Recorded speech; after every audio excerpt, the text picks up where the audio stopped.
itu otomatis kan nggak terima takdir Allah kan. Nah, kemudian dia meninggal, berarti dihukumi dia itu tidak beragama. Apakah dia itu juga dihukumi berarti matinya nggak kafir? Itu pertanyaan temuan penjelasan. Jadi pertanyaan diarahkan datang Yai Yasin, datang Yai Yasin disumanggaken kula. Maksudnya niki duka terus pundi kula kenging nambahi takone napa kenging jawab takone Gus. Tapi sak sumerep kula ngeten kejadian ngeten niki umum lah kangge kita. Sering lah kita niki gremeng nek gak cocok niku sering. Nah, contoh mawon. Tapi nek ketika kita membuka pelajaran kitab fikih dasar mawon amantu billahi niku sing terakhir wabil qadri khairihi wa syarrihi minallah. Ketika seseorang tertimpa takdir dan tidak terima, ini asal usul tidak terima ini kan berarti kan menentang kejadian. Jika dia sadar ini dari Allah dan menentang, berarti kan nggak percaya Allah. Kalau dia sadar ini dari Allah dan masih menentang, berarti dia tidak iman, maksudnya tidak menerima oleh Allah. Nah maka di sini mautudin duwe agama tapi mati, yo koyo ora kanggo, ngono lho. Lah nek duwe agama ora kanggo, lah kanggo apa? Berarti ya tidak memanfaati lagi. Karena rukun iman yang keenam sudah hilang, akhirnya ya agamanya mati karena tidak bisa menerima ini. Yang katanya kan itu dihukumi apa mati kafir? Kembali mati tetap Islam. Kembali kepada sesuatu yang harusnya kita menghukumi pada siapa. Jika kita menghukumi pada diri kita sendiri, mungkin kita harus khawatir tentang hal seperti itu dan takut. Tapi jika kepada orang lain, akankah kita menghakimi orang lain seperti itu? Kan juga mungkin tidak. Karena pelajarannya la yaskhar qaumun min qaum. Tidak boleh meremehkan orang lain. Meremehkan saja tidak boleh, apalagi mengeklaim kekafiran seseorang. Diterangkan dalam syaitan bahwa kon akeh kang apal Quran hadise seneng ngafirke marang liyane. Jika ini untuk koreksi diri sendiri mungkin boleh, tapi jika tidak dan untuk mengarahkan orang lain, mungkin kita akan menemukan mayoritas umat manusia di dunia ini kafir. Sadarkah kita siapa yang mengafirkan orang lain itu belum tentu dia sempurna keimanan. Monggo sakmangke endingnya dan Yasin mungkin niki sampun Pak Dodi transfer saking pusat ini. Monggo Yai.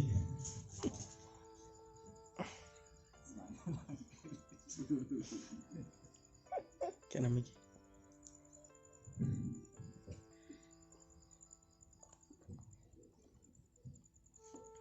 Biasanya dalam ilmu begini ini khususnya orang yang sudah bermursyid biasanya seperti itu. Dalam tasawuf itu larinya orang yang sudah berguru mursyid. Tentu yang diarahkan di sini adalah ya orang yang murid yang sudah mempunyai guru mursyid.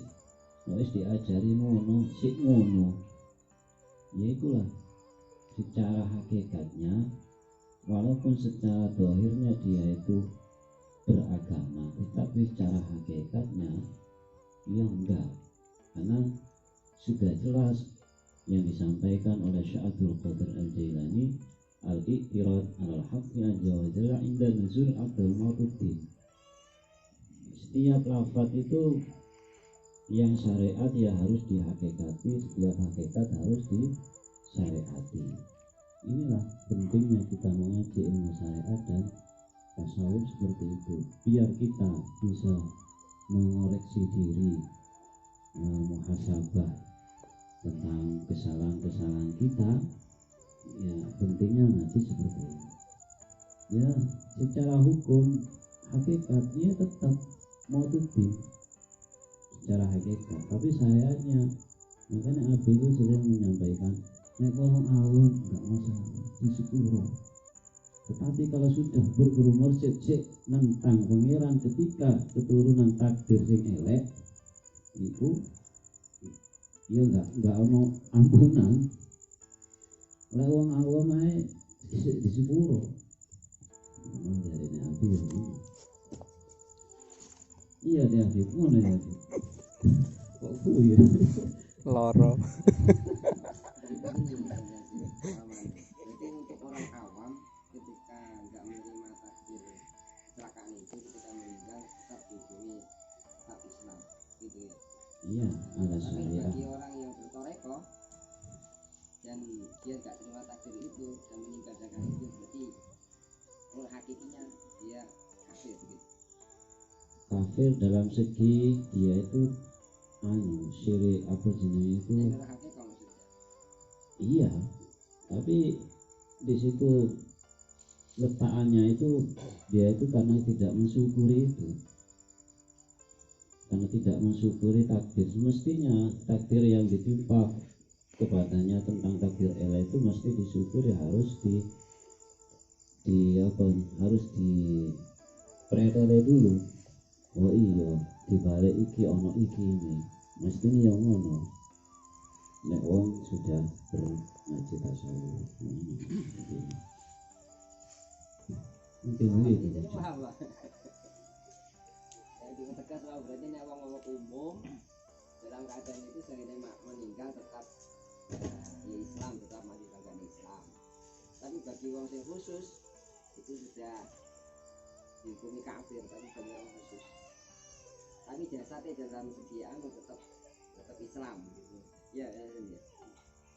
Dalam rohaninya itu dihukumi kafir menurut ilmu tasawufnya. Mungkin gitu kan ya. Ketinggalan di akhir badhe tanglet iki. Monggo. Kita gak terima. Nggih. Monggo. Gak terima dan. Monggo Pak Hikmat. Oke, Pak Ustadz iki. Nggih. Oke. Assalamualaikum warahmatullahi wabarakatuh. Men krungu ning video.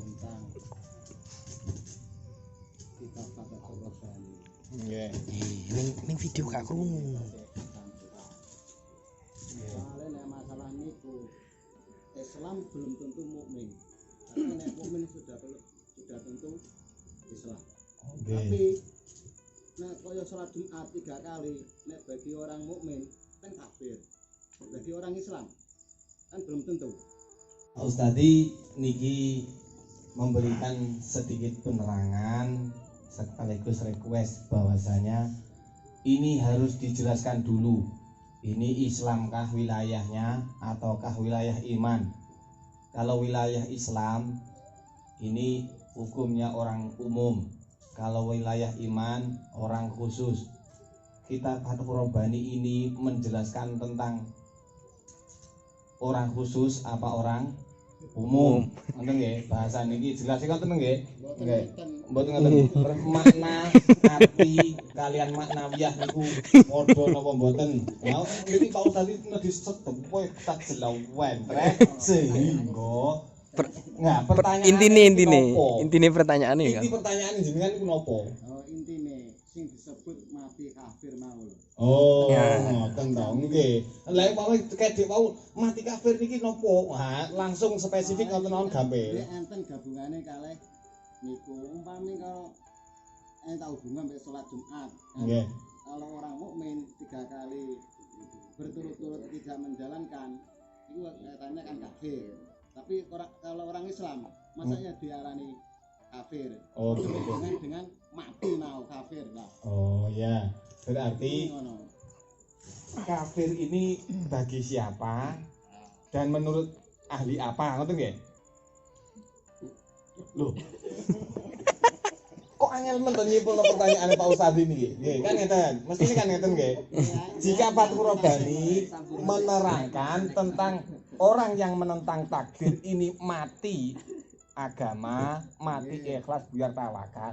Ini apakah berlaku untuk orang umum kan enggak kan ngoten Mas De. Nah, lantas yang jadi simbol pertanyaan puncak pertanyaane ten kene. Napa?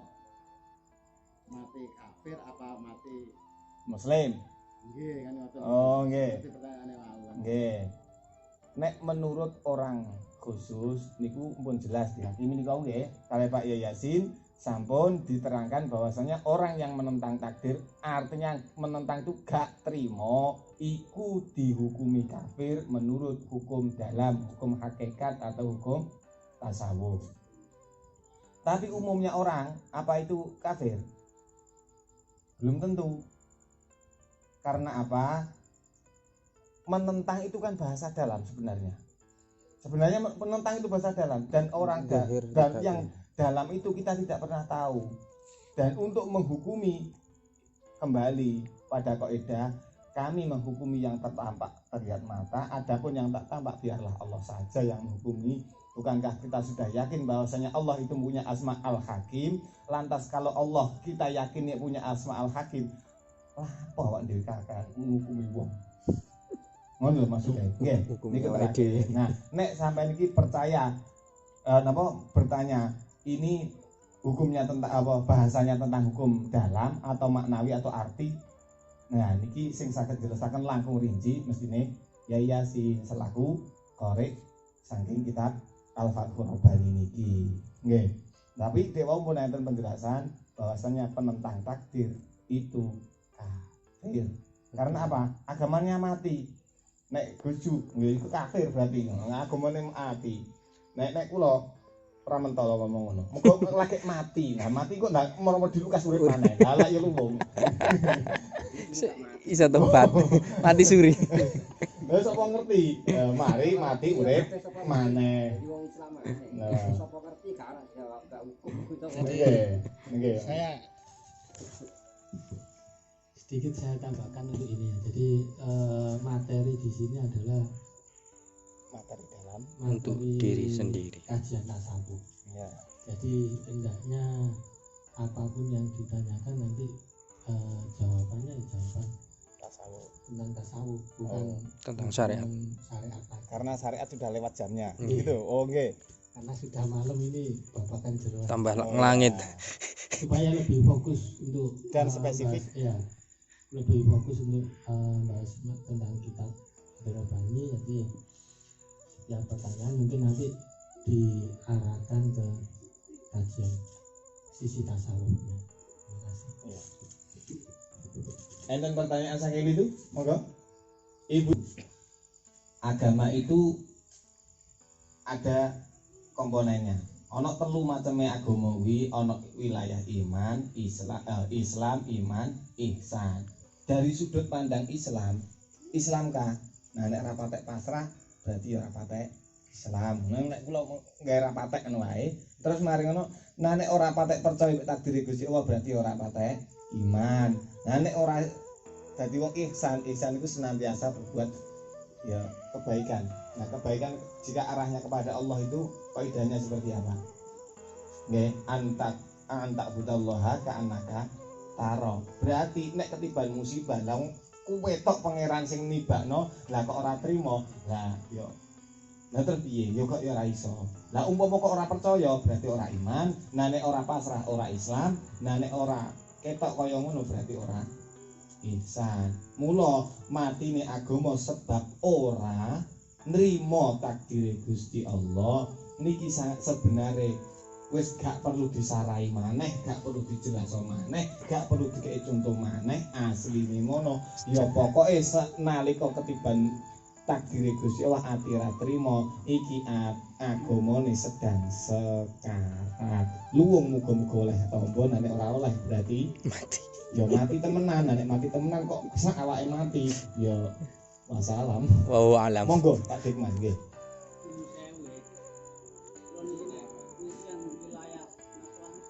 Nggih. Wah, niki Leres. memang inilah Leres. nggih, orang yang ahli koreksi diri. Monggo.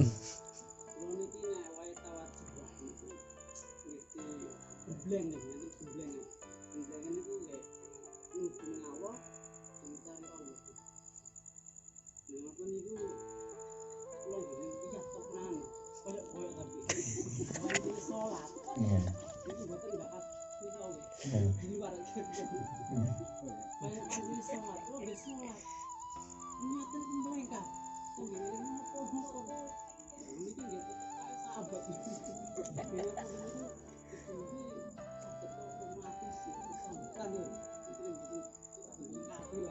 Nggih. Niki Seru.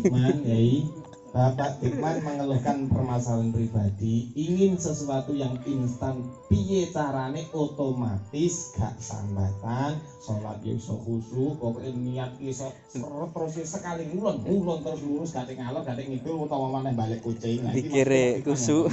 kepingin proses cepat instan langsung jadi. Niki Bapak Dikman mengajukan pertanyaan, jika ada jawaban seperti itulah yang diinginkan, dan ini murni cerita ini permasalahan pribadi tapi menyinggung banyak orang yang mengalami.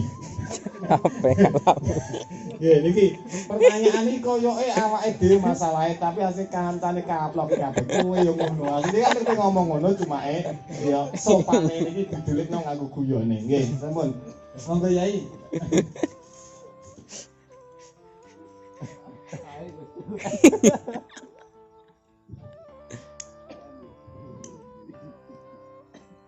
Iya, buku benda kalian saja sendiri. Yang menurut dalam kersane sholat waras itu butuh ngapori sholat daim sih. Selama belum bisa melakukan sholat daim, ya selamanya gak iso. Nah, selama ini apa aku iso dorong, aku belum bisa melakukan sholat daim.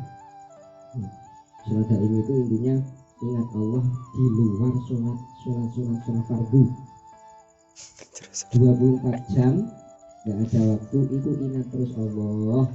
Nek wis iso iku baru sholat fardu khusyuk yang bisa dilaksanakan.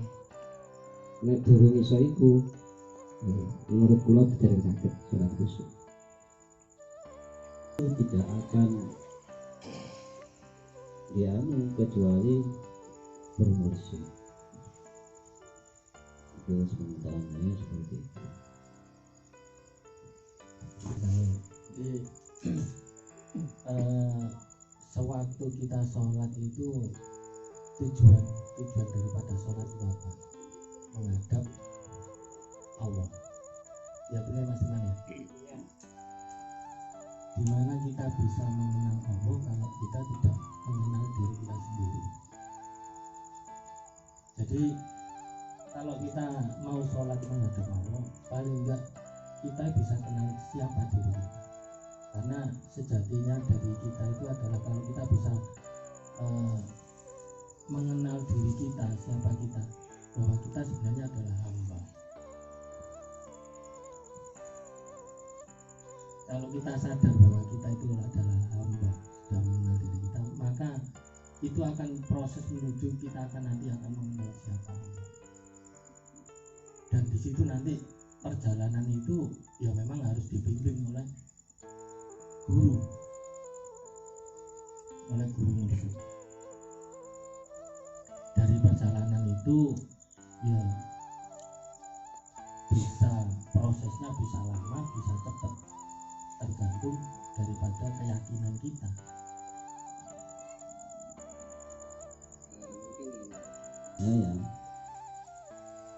Saya pernah melakukan dawamut dzikir, tetapi oleh guru saya itu dicegah.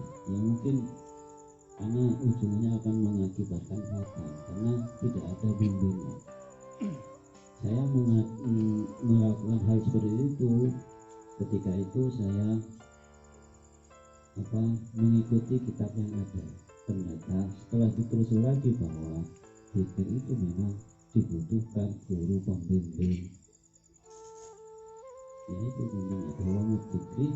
Nanti kalau sudah bau itu dimentok, kita akan dipergunakan. Itulah yang dimaksud dengan itulah mayuridullahu bi khairan ya yufaqihu fiddin wa yulhimhu rusda.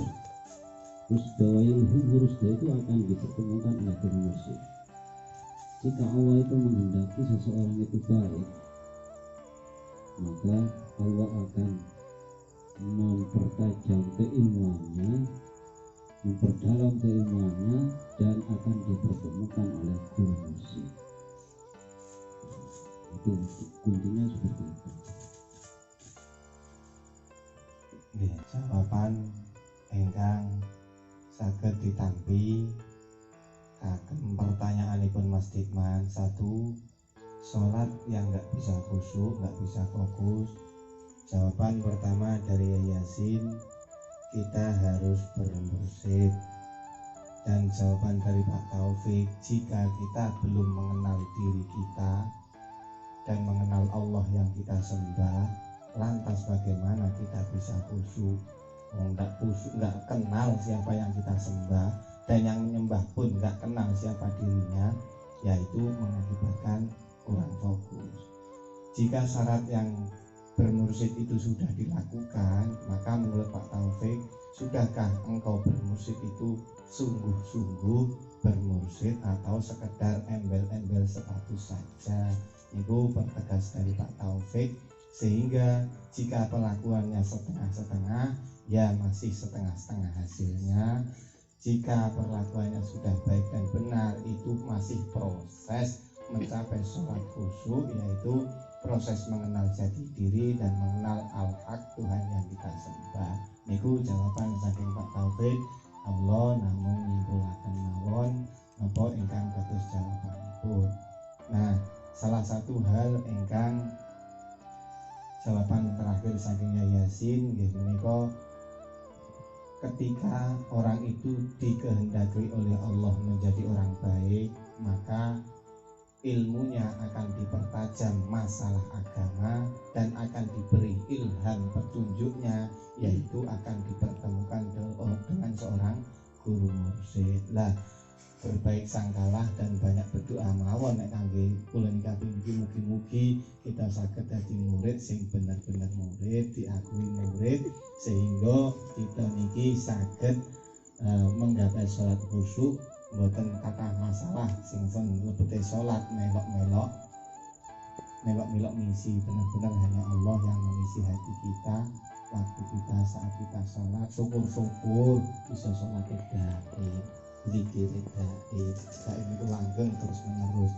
Nggih, niku pancen hanya disebutkan dalam kata-kata rijal. Rijalul la tulhihim amwaluhum al-zikrillah, tijaratun wa rijalul la tulhihim tijaratun wala bai'un al-zikrillah.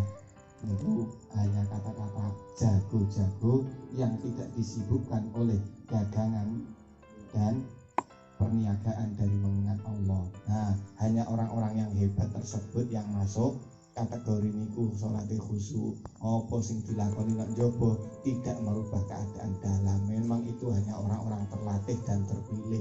Moga sampean yang masuk di majelis ini tergolong-golong orang-orang yang terpilih sekaligus terlatih. Amin. Ngoten mawon sampeyan kula mungkin Satu huruf ini tutup dengan surat al-Fatihah al-Ikhlas sama-sama wasanatul amri muka-muka diparingi barokah dan seterusnya. Al-Fatihah.